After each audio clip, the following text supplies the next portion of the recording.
Hi there, welcome to a new episode of An Ordinary Review with PJ.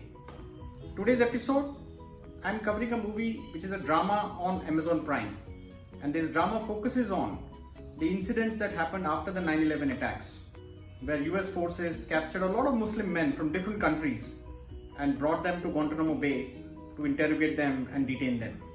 And many of those men were actually captured and detained without any trials. So this is a movie about how a defense team tries to free him up because he's being held without any trial, and this person is captured from the country Mauritania in North Africa. So the movie is called The Mauritanian. It stars Jodie Foster, Benedict Cumberbatch, Shailene Woodley and Tahar Rahim in main roles. So here's a look at The Mauritanian.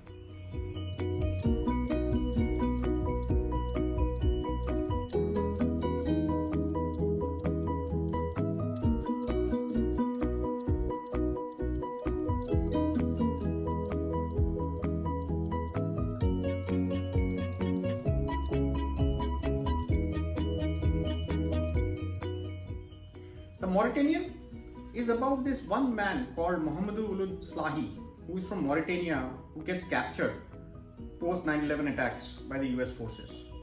And he gets captured because he happens to receive a phone call from his cousin who had used Bin Laden's phone to call him.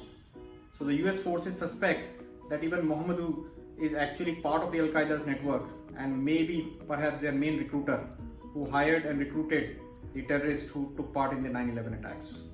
So this character is played by Tahar Rahim in the movie. So the movie is about this legal team based out of New Mexico, led by Nancy Hollander, played by Jodie Foster, who actually comes to know about detainees in Guantanamo Bay being held without trial. And she has been fighting cases against US government even during Vietnam War. And she comes to know that Supreme Court has allowed habeas corpus petitions to be filed for such trials, for such under trials who are being held without any trial. So she actually takes up this case pro bono, and she wants to basically find out what's going on in Guantanamo Bay, and if this person is being held without a trial, she wants to free him up. Now as she starts working on the case, she realizes that Mohamedou actually doesn't know English. He only knows German, French and Arabic, so she signs up Shailene Woodley, who knows French, as her assistant. Of course, later they come to know that Mohamedou has learned English while being in detention, and so he can actually converse with them in English. On the government side, the military court actually appoints Benedict Cumberbatch as a prosecution lawyer who can fight the case for them. And he's brought in because he wants to bring these perpetrators to justice, because he lost a friend who was on one of the flights that got hijacked and crashed. So he basically has this personal grudge against his perpetrators, and he wants to use this opportunity to bring justice. So Benedict Cumberbatch basically fights from the government side. Now the movie actually focuses on what really happens to Tahar Rahim in Guantanamo Bay. How he can actually share information of what all has been done to him with the legal team, knowing that the information is actually filtered by the US government. So how does he make sure that he's able to communicate effectively with his legal team? And at the same time, both the legal teams, the prosecution side as well as the defense side, want to get access to all the documentation of everything that has happened in the bay, in the prison there, so that they can actually build their case. And it's not easy for either of the teams to get the information. And when they do get the information, they are kind of left in stark horror about the kind of methods that were used for interrogation, and which makes them question, particularly the prosecution team led by Benedict Cumberbatch, and himself starts questioning whether he's doing the right thing to fight the case. So overall, I think a very, very engrossing movie. It's a true story, so it captures a lot of those nuances that happen in trying to figure out what is the real truth.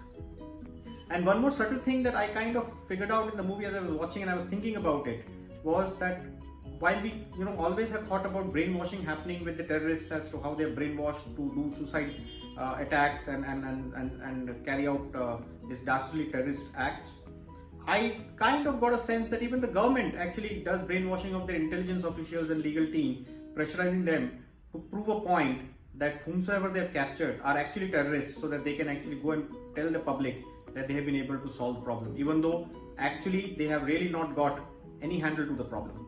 So there's a quite a lot of brainwashing that happens on the government side as well, and that's kind of quite nicely captured in this movie as you go through. You get that sense. Overall, in terms of performances, Jodie Foster as his upright lawyer Nancy Hollander does a fabulous job.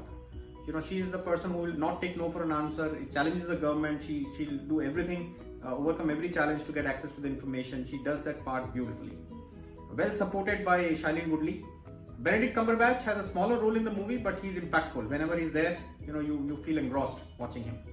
But the star of the movie, according to me, is Tahar Rahim, the person who plays this convict who is detained in Guantanamo Bay, the character of Mohammed Ould Slahi, and how he actually has gone through the turmoil in the prison, how he actually wants to reveal what has really happened to him.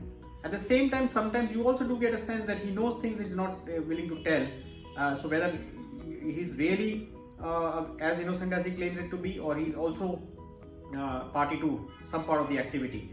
You never get that clear sense with him, the way he has performed the role. But in the end, you do realize that he has actually been held without any valid evidence against him. So overall, a very engaging movie. I would say do catch it if you have not seen so already. It's available on Amazon Prime, and I'm sure you'll enjoy it. That's The Mauritanian on Amazon Prime.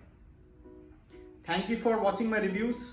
Thank you for subscribing to my channel and also sharing it with your friends and family. I look forward to bringing more interesting reviews for you. Do take care of yourselves. Till next time, bye-bye.